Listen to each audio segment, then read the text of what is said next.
दोस्तों, आने वाले एपिसोड में ऐसा महाधमाकेदार ट्विस्ट देखने को मिलने वाला है जो पूरे टंडन परिवार की नींव हिला देगा। अब तक जो सच सिर्फ कुछ लोगों तक सीमित था, वह अब पूरे परिवार और समाज के सामने आने की कगार पर है। आरंभी पहली बार अपने ही परिवार के खिलाफ खड़ी होगी। विश्वास अपनी सबसे बड़ी गलती करने वाला होगा। राज्य की शादी टूटने की नौबत आ जाएगी और आखिर में ऐसा खुलासा होगा जो कहानी की पूरी दिशा बदल देगा। एपिसोड की शुरुआत शादी के घर से होती है। पूरे घर में ढोल नगाड़ों की आवाज गूंज रही होती है।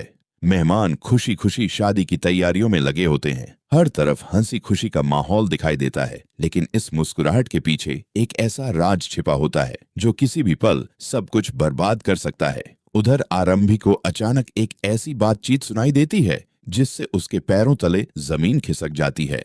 वह साफ साफ सुन लेती है कि नायरा के परिवार से 100 करोड़ रुपए लेने की बात हो रही है। कोई उसे गिफ्ट कह रहा होता है तो कोई शगुन, लेकिन बातचीत में दहेज शब्द भी बार बार इस्तेमाल होता है।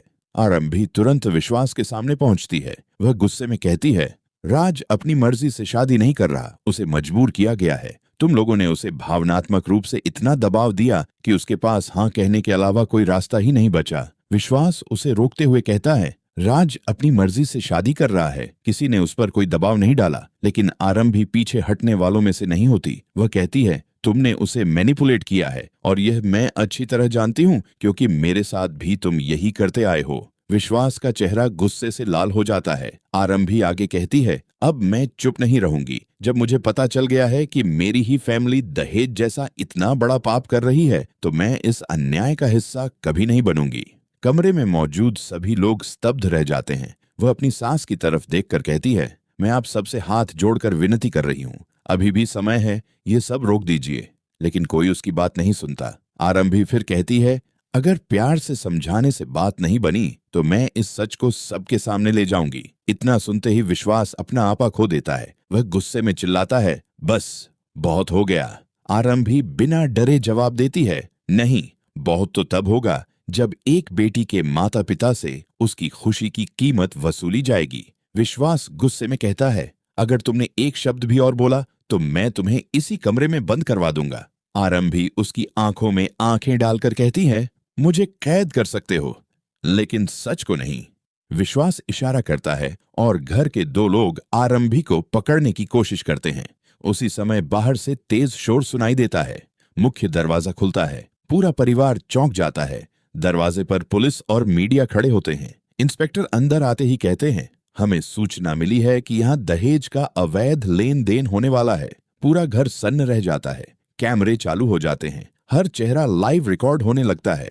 विश्वास समझ जाता है कि अब मामला हाथ से निकल चुका है। लेकिन दोस्तों, सबसे बड़ा ट्विस्ट अभी बाकी होता है। इंस्पेक्टर कहते हैं, हम सिर्फ शिकायत के आधार पर नहीं आए हैं, हमारे पास वीडियो सबूत भी है। वीडियो चलाया जाता है। उसमें साफ दिखाई देता है कि 100 करोड़ रुपए की रकम को छिपाने के लिए अलग अलग नाम दिए जा रहे थे।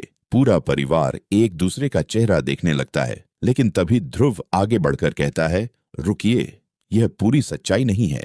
सबकी नजरें ध्रुव पर टिक जाती हैं। वह एक पेन ड्राइव इंस्पेक्टर को देता है। उसमें दूसरी रिकॉर्डिंग होती है। वीडियो में दिखता है कि किसी ने जानबूझकर बातचीत के कुछ हिस्से काटकर वायरल किए थे ताकि परिवार में फूट पड़ जाए। अब हर कोई हैरान रह जाता है। विश्वास को लगता है कि शायद अब सब ठीक हो जाएगा, लेकिन तभी स्क्रीन पर एक नया वीडियो अपने आप चलने लगता है। इस बार वीडियो में एक नकाबपोश व्यक्ति दिखाई देता है। वह मुस्कुराकर कहता है, तुम लोग अभी भी गलत सवाल पूछ रहे हो। सबके चेहरे का रंग उड़ जाता है। वह आगे कहता है, दहेज का मामला तो सिर्फ पहला कदम था। मेरा असली मकसद टंडन परिवार को अंदर से तोड़ना है। इतना सुनते ही दादी के हाथ कांपने लगते हैं।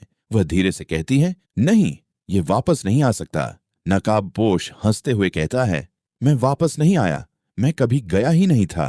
पूरा परिवार स्तब्ध रह जाता है। तभी वीडियो में एक पुरानी तस्वीर दिखाई जाती है। उस तस्वीर में टंडन परिवार के साथ एक छोटा बच्चा खड़ा होता है। नकाबपोश कहता है, जिसे तुमने सालों पहले खोया हुआ समझ लिया था, वही आज लौट आया है। सबकी सांसें थम जाती हैं। विश्वास हैरानी से तस्वीर को देखता रह जाता है। आरंभी भी समझ नहीं पाती कि आखिर यह कौन है। फिर नकाबपोश आखिरी बार कहता है, जिस दिन यह सच खुलेगा उस दिन सिर्फ राज की शादी नहीं टूटेगी, टंडन परिवार का नाम और विरासत भी बिखर जाएगी। इतना कहकर वीडियो बंद हो जाता है, लेकिन कहानी यहीं खत्म नहीं होती। उसी समय घर की सारी लाइटें बंद हो जाती हैं। कुछ सेकंड बाद जब रोशनी वापस आती है तो 100 करोड़ रुपए वाला चेक गायब होता है। साथ ही वह पेन ड्राइव भी गायब होती है जिसमें सारे सबूत मौजूद थे। इंस्पेक्टर तुरंत पूरे घर को सील करने का आदेश देते हैं। कोई भी बाहर नहीं जा सकता। हर व्यक्ति शक के घेरे में आ जाता है। विश्वास पहली बार आरंभी की तरफ देखता है। उसे एहसास होने लगता है कि शायद वह सच बोल रही थी। आरंभी की आंखों में आंसू होते हैं, लेकिन इस बार वह कमजोर नहीं पड़ती। वह सिर्फ इतना कहती है, सच को जितनी बार दबाओगे वह उतनी ही ताकत से वापस आएगा। कैमरा धीरे धीरे घर की छत की ओर जाता है। वहां अंधेरे में एक रहस्यमयी साया खड़ा होता है। वह मुस्कुराकर कहता है, पहला खेल खत्म हुआ, अब असली युद्ध शुरू होगा। इतना कहते ही वह साया गायब हो जाता है। एपिसोड यहीं खत्म हो जाता है। अब सबसे बड़ा सवाल यह है कि वह नकाबपोश कौन है? क्या 100 करोड़ रुपए का मामला सचमुच दहेज का था या किसी और साजिश का हिस्सा? क्या विश्वास अपनी गलती स्वीकार करेगा? क्या आरंभी अपने परिवार को टूटने से बचा पाएगी? और आखिर वह कौन सा राज्य है जो टंडन परिवार की पूरी विरासत को खत्म कर सकता है? इन सभी सवालों के जवाब आने वाले एपिसोड में मिलेंगे, जहां हर पल नया खुलासा होगा, हर रिश्ता परीक्षा से गुजरेगा और हर ट्विस्ट पहले से भी ज्यादा चौंकाने वाला साबित होगा।